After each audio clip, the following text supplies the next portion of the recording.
गुलटेकडी येथील छत्रपती शिवाजी मार्केट यार्डात राज्यातून तसेच परराज्यातून मोठ्या प्रमाणावर शेतमालाची आवक होत असते।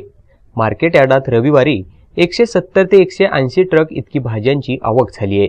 त्यामध्ये परराज्यातून प्रामुख्याने हिमाचल प्रदेशामधून 3 ट्रक मटार, आंध्र प्रदेश आणि तामिळनाडूमधून 5 ते 6 टेम्पो शेवगा, कर्नाटक आणि गुजरातमधून 10 ते 12 टेम्पो हिरवी मिरची, कर्नाटकातून 7 ते 8 टेम्पो तोतापुरी कैरी, गुजरात आणि कर्नाटकामधून 3 ते 4 ट्रक कोबीची आवक झाल्याची माहिती व्यापाऱ्यांनी दिली आहे।